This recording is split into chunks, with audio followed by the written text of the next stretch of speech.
Maurice, thanks a million for coming in to chat with us here today. I know it's not always easy when you could be out playing tunes and stuff, so I was delighted to have you in. No problem at all, you're welcome. I know you've been coming here for years. Yeah. Even as you come in there, what were your thoughts coming into Queally's today? Oh, fantastic memories. The best musical memories probably ever. I would say I had, some of probably the best music of the Miltown week was always in Queally's, seemed to be, and just some very memorable sessions, fantastic music down through the years. Actually, some of the wee recordings with myself, I still have them, and you have to. You're always asking yourself, was it real? Was it as good as I thought it was? It was, it was fantastic. I think it was an era, maybe the early 80s here were particularly good because the music had kind of revived in the early 70s and it had just blossomed at that time, and there was that atmosphere, and excitement still about it, It's maybe settled down a bit since, but I just thought the spontaneity and the raw power of the music back then I don't think it'll ever be the likes again. It'll be maybe a Higerty, but and there is do you notice a change when you come around Milton now?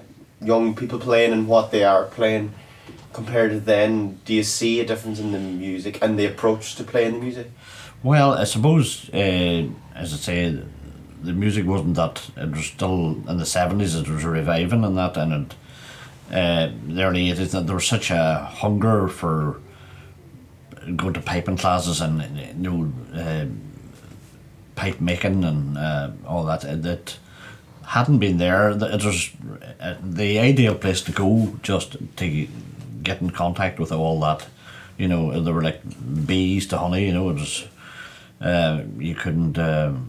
It was just a dream for anybody who was trying to learn music and trying to be inspired by the best, players. You could walk into like Queally's here and hear top class, world class traditional players and it was so inspiring, really, But I don't know whether it's just lost the magic of it or we've become blasé or what. I suppose you had the revival and the excitement, and then everything's kind of settled down, maybe, and it's still there. It's very strong. There's more young people playing than ever, which is great, and it's much more organised and all that. And you've organisations like the Uilleann and that, we're doing fantastic work all over the world, and teaching young people and it's just changed, but I don't know whether you hear as much of the region, the local styles or that as much anymore, and it's probably because maybe a lot of the older players have passed, I don't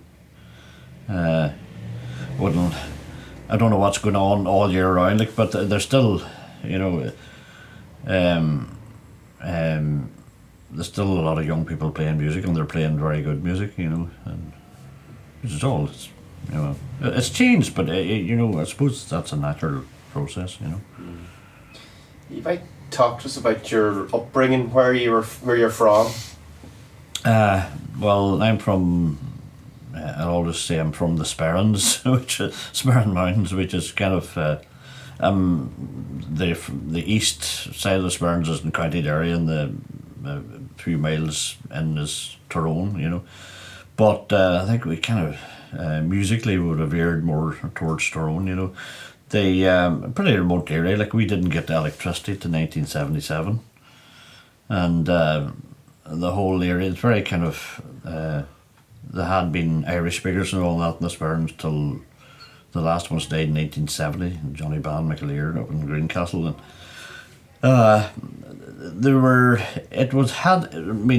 we're a bit like Donegal in ways, and that's why I always felt very at home.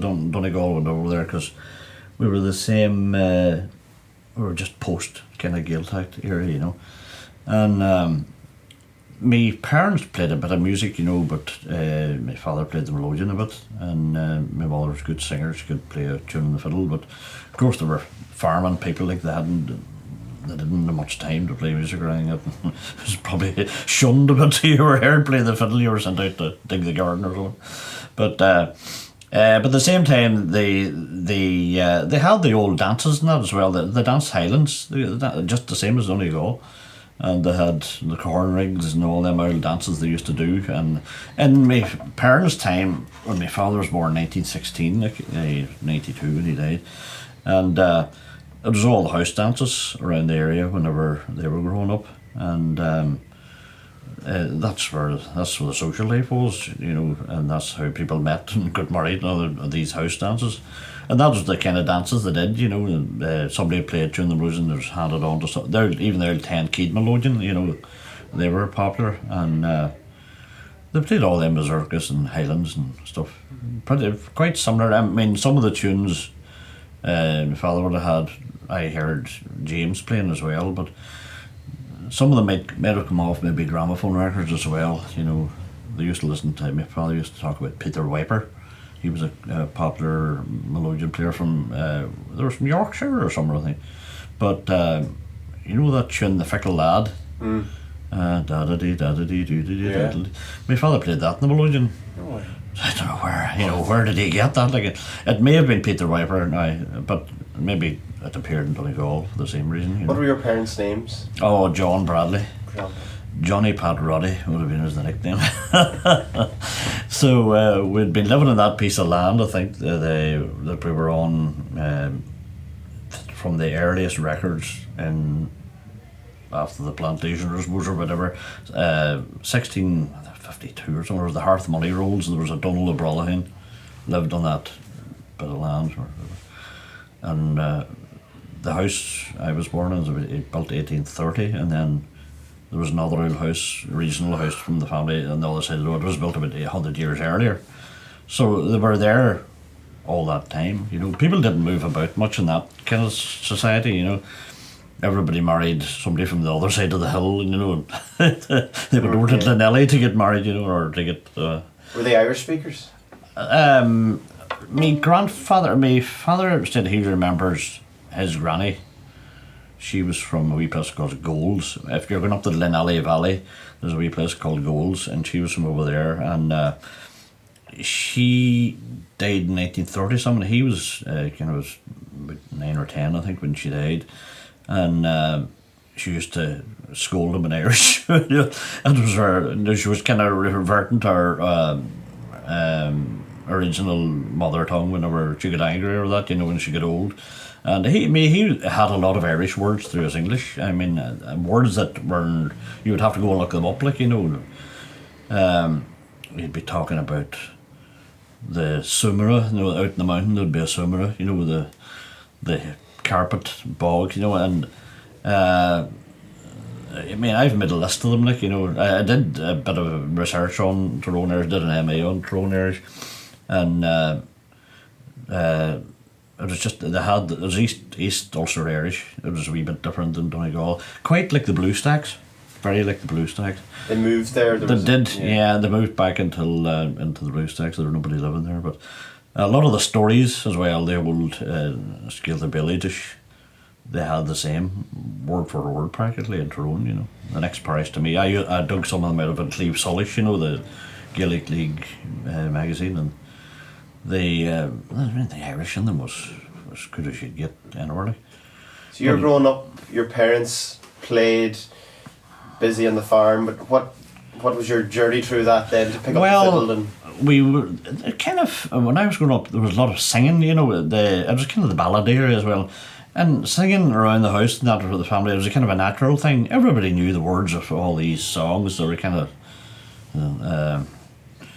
some of them were popular ballads or whatever at the time, but it was a natural thing just to sing when you were doing something or you were working.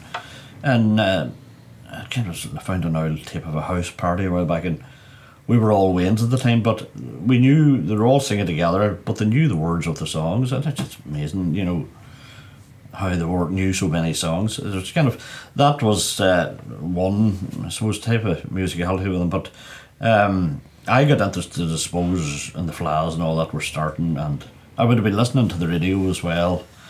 I used to listen to the Long Note. I must have been a strange teenager, I can tell you. 14 years of age, I wouldn't have missed the Long Note. Well, I should have been doing my homework, and I think it was Bill Meeks, and then it was Paddy Glacken, and there was a long list of them. I listened to it all a bit, and it was very informative, and you learned a lot about Clare music and the musicians you should be listening to and all the rest, and what the history thing was. And then I suppose going to the Fla's, I remember going to the Great Fla in Buncrana in 1976, which was like Woodstock. And it was time. Where were you at the Fla in Buncrana? People are still telling stories about it. Like, it was a beautiful weather, and it was just at a time when the music was reviving and people were lifting fiddles out of cupboards and things, that blowing the dust off them, and it was, just the excitement of that Fla, that you could go out and play this music, and I suppose being a teenager, you got a lot of places, you got to go to these sessions, and maybe other youngsters of your age didn't get a chance to go travel around and play at things and all that. And it's quite, you really get drew into the whole scene, And then I got interested in listening to the pipes as well. Of course, I heard you'd be listening to programs like Queally House as well and all that. And I remember hearing Paddy Keenan for the first time in Queally House, and it was just blown away, what is this instrument, and of course Planksty and the Chieftains and all that were going at the time. So I got very interested in the sound of the pipes and all that. But where I was living in the back of beyond, the nearest piper was 60 miles away in Derry from Burnon, and the Armagh Pipers Club would have been maybe going at that time, but they may as well have been on the moon, my father wouldn't have driven me 3 miles to play. Not that it wasn't, but it's just they didn't see any priority with that kind of thing. But so my brother got me a practice set, and he had a friend in Belfast who knew all the technicalities of the ornamentation and all that, and we got a couple of hour classes with him, and I was just so keen. They just soaked it all in, and he told you who you should be listening to and what you should be listening to, listen to Seamus Ennis, and you have to hear this and the different ways, different styles. So I was that keen, they just soaked it up, But you were playing with an old practice set, it's a terrible practice set, and after a bit, the fiddle started to seem more appealing because you had more of a range of tunes that you could play on it. And by that stage, I would have been going to university in Coleraine. I only started playing the fiddle when I was about 19. I played the pipes before that. But then you went up to Coleraine. Of course, I did the degree in Irish there, and their department was full of musicians.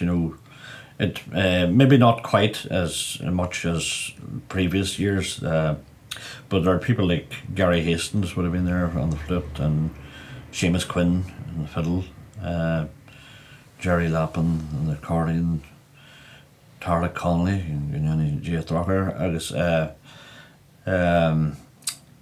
There would be people who would arrive up for the weekend as well from places like Derry and Belfast, and that Jeremy Damon and them would arrive. Mairead and Frankie used to be up all the time, and they had brilliant sessions. Like, it was kind of a hub for music there, So that's just an amazing group of people all in the one place there. It would drive you on itself. Aye, well, you did play. There was good sessions in like the Anchor Bar or Port Stewart and that, in people's house and that. And you learned tunes. I would have met Seamus Quinn, and I was learning the fiddle at the time, and Seamus was extraordinary, unique fiddler, with the great knowledge of all Coleman and the 78s and all the rest, and you were sort of, this is the real deal, and watching him and watching his bowing and all the rest, you were learning all the time, and just his whole attitude to music as well, and that, you were learning all the time. And then, of course, about that time I was coming down to Miltown for the first time, and it was a very exciting time to be playing music, Was there many players in your locality? in that general area in the Sperrins? Well, local. As I said, the Tyrone would have been more. There was a family of fiddle players in Draperstown now called Higerty, and their father was Benny Higerty. He played the fiddle, but he had an accident. He was a joiner, and he fell off a roof, and he ended up in a wheelchair, But he made sure that all the family, he had a big family of boys and girls, that they all played music, and particularly the fiddle. And they had a good, very kind of, I suppose, northern style of fiddle playing, a great tone and that, And they were good players, but they were kind of maybe under a wee bit of pressure maybe to play, at that age. Children, they had to get it right, like, and he was quite strict on them. But so I don't know whether when they grew up, a lot of them maybe didn't keep it up, But over in Tyrone, of course, you had the likes of John Laochra and that playing fiddle player, and Laochra would go to kind of house sessions and that as well, and he had a great, you'd have never beat him for a tune, like he would have been listening to the radio and all that as well, but he had a lot of old Tyrone tunes as well, that how would you describe that style, Maurice? Well, those players? It wasn't like Donegal. No, it's a wee bit more like Clare or something, it's more like a southern style. It was more laid back. But I suppose the repertoire of the tunes, a lot of them might have been kind of Scottish in that in origin, but I suppose they all were when you think of it, like, but very kind of a simple style too, like, there wasn't an awful lot of ornamentation in that, but it was kind of a very clear, and the tunes were very clear, but they all had their own. It's a bit like, if people talk about the Donegal style, what is the Donegal style? Like, Cloncaster played totally different than Francie Byrne, and Francie Byrne played totally different than the Campbells, and locality, they all had their own wee mini styles, or whatever. But there were people that there was Mickey Gallagher as well from Mountfield, and there probably wasn't enough recorded of Mickey. He had a very kind of like laid back style of playing. I don't really know how that came about or what his influences were, but there has been, as I mentioned there's a clip on YouTube of him from the Bring Down the Lamp series, which was very good. He played quite well that, and he used to turn up at the Atlantis weekend an odd time as well, but then there was the Queally Kearney and Arthur Kearney, of course, from Omagh. Queally Kearney would have played up for dancers and that, but he was a very competent fiddle player. And then Arthur's brother, he composed the Centenary March, of course. I'm not quite sure what the Centenary was. Some people said he lived in Centenary. Was it the street he was living in Omagh? And there somebody else said it was the Centenary of the CBS school in Omagh. I'm not quite sure, but of course they were related to Archibald Lynn, of course, and there was a lot of kind of musical families. I'll not say dynasties, but they were related, And then, of course, West Tyrone, you had is Lack in Tyrone or Fermanagh? Fermanagh, I think. Well, you had Sean Nugent and the what do you call the Queally band they had. They had a big Queally band at one stage. It was very successful. The Tyrone ones and the West Fermanagh ones it was a mixture of both, But and then you had there's a man McCusker in Omagh played the BC box player. He was a very respected player, and there's flaws in places like Gorton and Carrickmore and that, and there were always good flaws, and a lot of young people coming up playing as well, There was another man, Skelton, a fiddle player from Omagh, and I don't know whether there's much recorded of him or not. There was a friend of mine who's from Gorton. He had an audio tape recording of a meeting they had of old Tyrone fiddle players in the Knocknamo Hotel. It must have been way back in the early 80s. It would be interesting to, I must ask him, does he still have that, A meeting of fiddle players? Somebody had the idea of gathering older Tyrone fiddle players, and it was a bit like getting the Harpers together in Belfast, they were on the danger of dying out, so I think somebody had the idea of getting them. That would have been before they had done Oliver and that place was built, but it'd be interesting now if somebody has a recording of that, So were you going out were you meeting these people just in the pubs, or was it like John Laochra? There would have been kind of cult sessions and maybe St. Colum's School there in Riverstown every month, and Laochra would come down to that, and then there would be house sessions as well up around Tyrone and that, and Fla's, of course. You would meet them there, you know. So you might talk to us about then Donegal. You've a huge connection going. I don't know, how many years have you been attending? Well, I started off, I suppose, going down from school to the college in Teelan, the Irish College, and I was about 14. And I didn't actually, I was maybe just starting to play the tin whistle or something at that stage.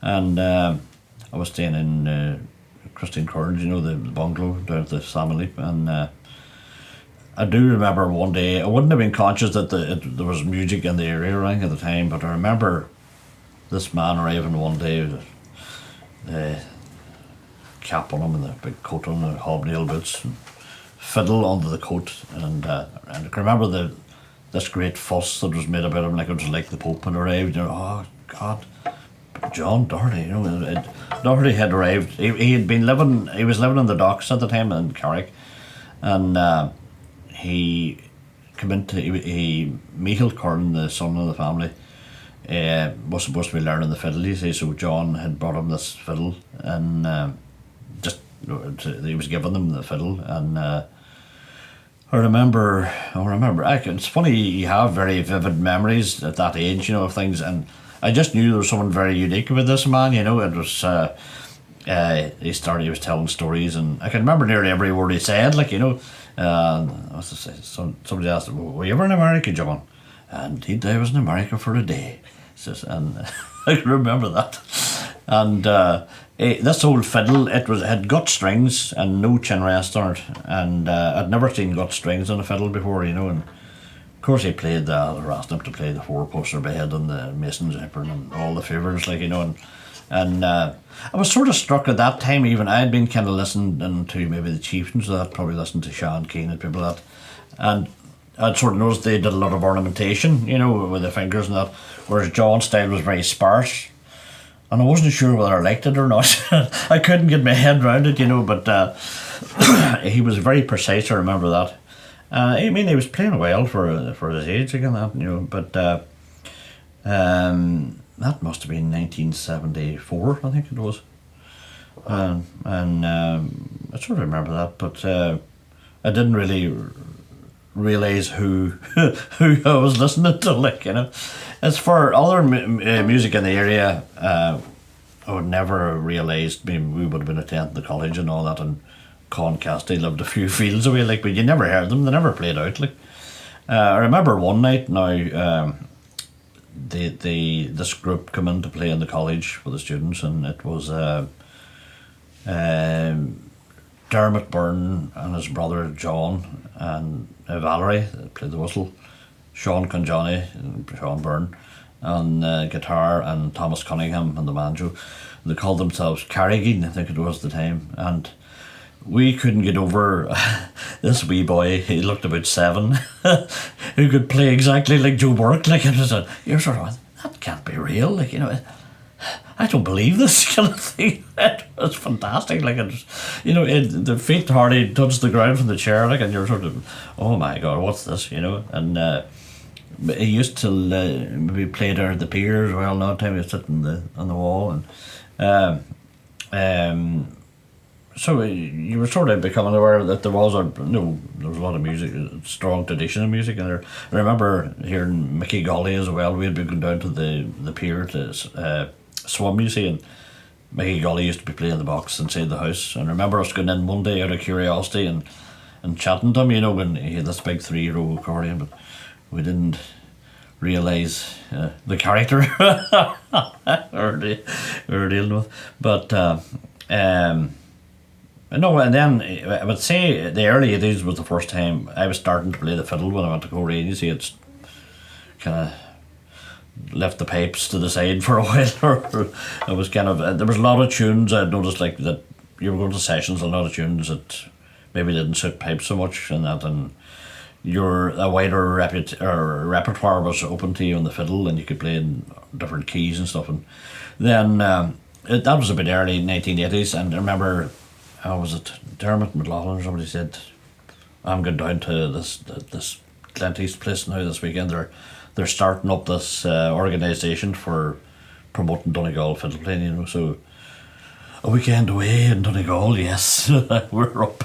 So myself and Jerry Lappin went down from Coleraine, and I remembered as well at the Highlands Hotel, there wasn't too many around at the time, there were very few, you know, and going down into the ballroom, you know, the wooden room, great sound there, you know, and this man was standing playing the fiddle with Dermot McLaughlin, and it was Con Cassidy and Dermot, and I just never heard anything like it. It was totally different style. It was, I mean, Con had a unique sound, like, and Dermot played brilliantly along with him. He could underpin him, you know, and you know, one of the few people really could play with Con. He was so different, like, and so he had all these wee touches, you know. It took a lot of musical kind of understanding to play along with him, you know. But Dermot was brilliant at that. But so then later that night, in the wee TV room in the Highlands Hotel, I remember Dermot, Burnon and Con played for a good while together, and that kind of blew me away as well. You know, all the waltzes and stuff and the complicated tunes that he used to play, and Dermot could make the box sound like a fiddle, of course, you know, the two of them together, it was just wow, you know, I never heard anything like it, you know. And then I think Vincey Campbell played in the concert as well, and he had a kind of a different style, you know, but you know, it was very strong fiddle playing. I remember just I couldn't get over the variety even within a small area, you know. And then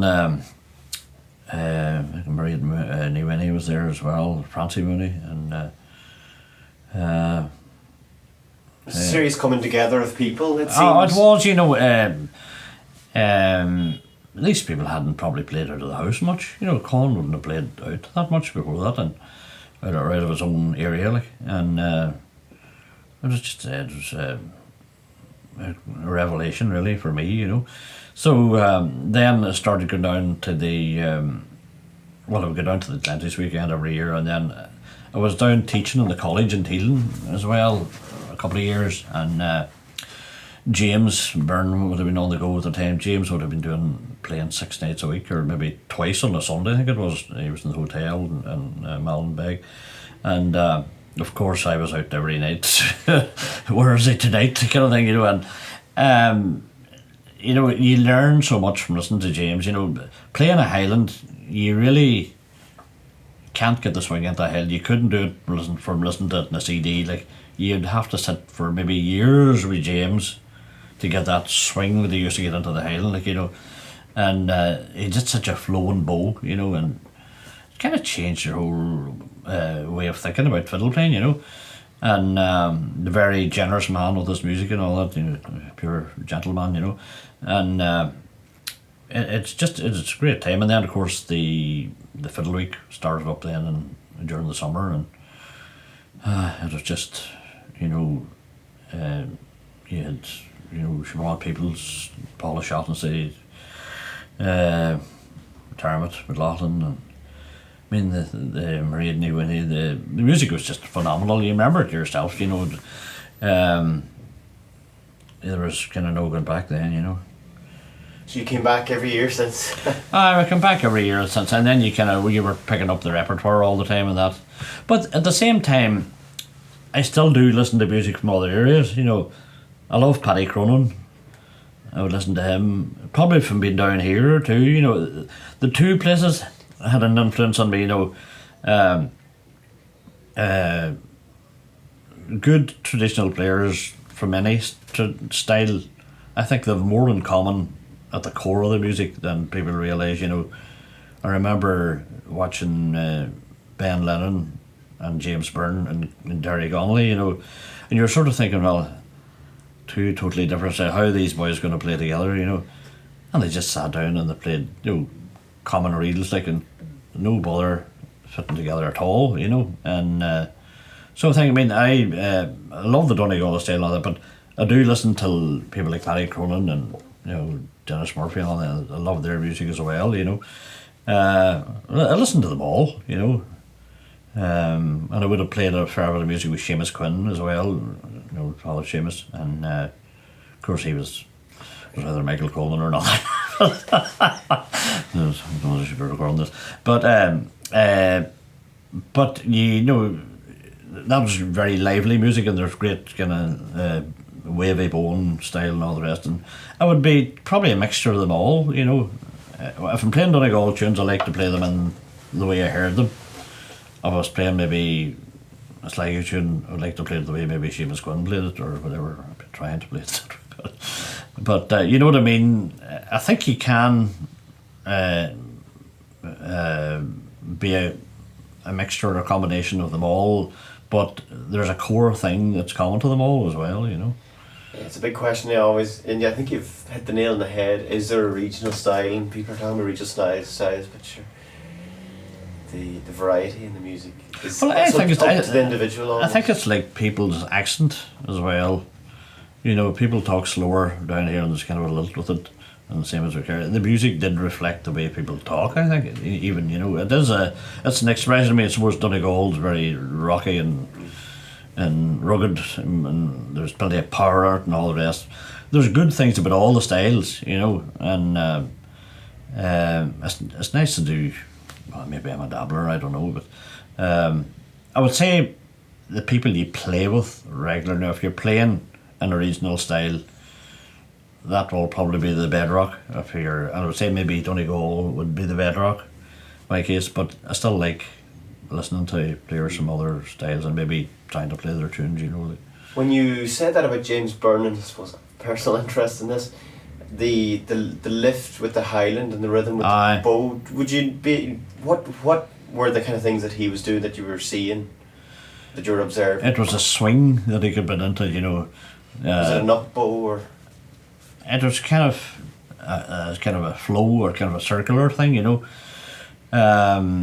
There was no abrupt edges on it, which people would think is in Donegal because John Doherty played a bit like that, you know. There is no. James had his own style, and there's probably a lot to do with dancing and that. He would have played for it when he was young, and if you're playing for a Highland, you have to play it with that. You know, if you're watching them dancing, you have to play it with that swinger, you know, da da da da da da da da da da da, and you know, of course, Sean Conjohnny and the guitar was great at getting that rhythm as well, you know.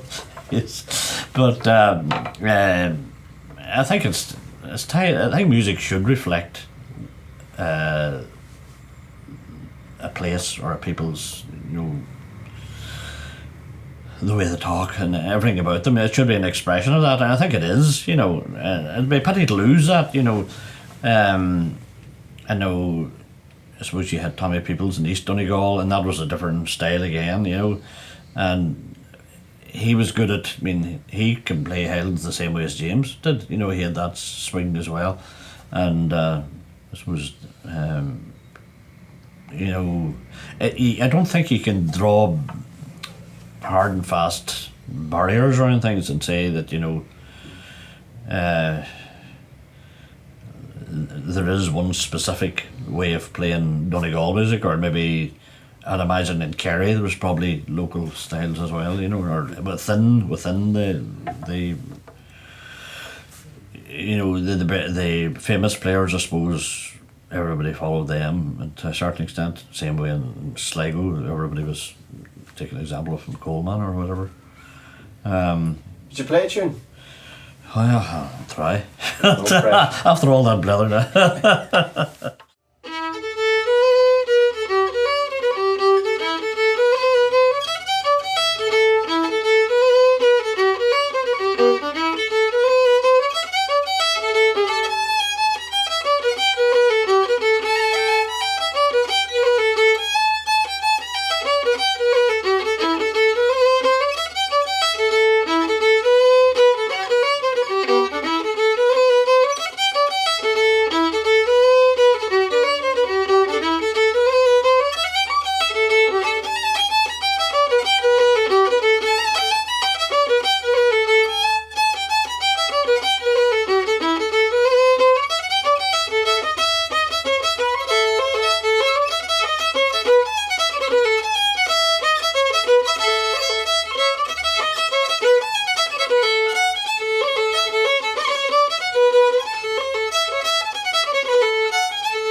Yeah, there's that lift is there. That the.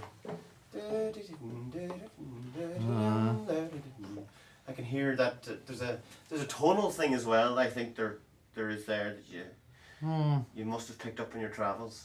Maybe. I would hope so.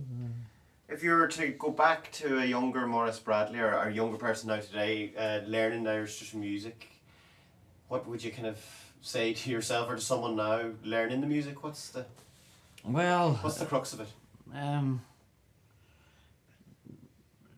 They go to, as I say, you can't learn music of CDs. You have to learn it as an interpersonal thing. Learn it from people, and maybe not. Maybe more in a social situation rather. I know there's all the workshops and all the rest, but I think you have to go out and find it for yourself. You know, the danger, and I'll probably be controversial in saying all this. I suppose when I was growing up, we had to go off and find the music ourselves, and whereas nowadays maybe, you know, as I say, I was trying to learn the pipes in the back end of nowhere up in the Thrins, nobody to teach or anything.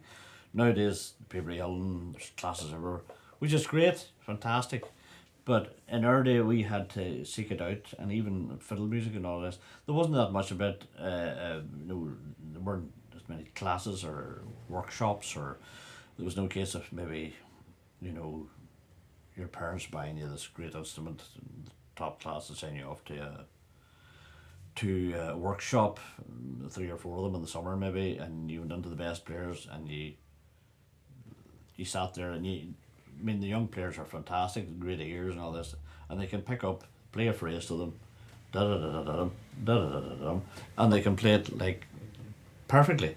But there is a danger, I think, in that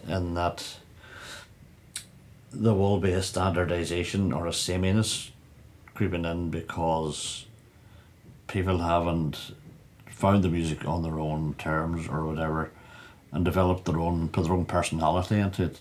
It's maybe a bit too easy, where you get a sameness maybe, and then I know I'll probably get into trouble for this, but totally agree with you, by the way. I think I would advise them to go out and find their own voice, or find their own slanted, and not be taken in by standardisation from any influences or competitions or whatever. Competitions are great and all that, sure, but they do, I think, introduce an overemphasis maybe on technicality, and rather than the spirit of the music. You know, I think there's a danger of, and it's happened in other traditions of fiddle playing maybe around the world, that losing the spirit of the music through the technique. You have to mean all the players we were talking about Donegal, James, they were technically very tight players, you know, but you weren't hearing the technique. It was the music that you heard over and above it. You know what I mean? How do you get that, Maurice? How do you get that where you're technically proficient, but there's it's a warmth there, you can see, you can hear the person. The music comes out through the. I think that's very, very difficult. It is the most difficult thing about it, because you have to. That's the hardest thing to do. It's the hardest thing to do, and maybe as a person, to be individual, so it's gonna, your music will be more interesting if, I mean, you don't want to hear a clone of anybody else really. The challenge for young people is to live the music and take a wee bit here, take a wee bit there, take a bit there, and learn the technique. Great, go to the workshops, learn the technique, learn to do it right, not, but then find your own voice in it.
Lovely. Yeah. Lovely.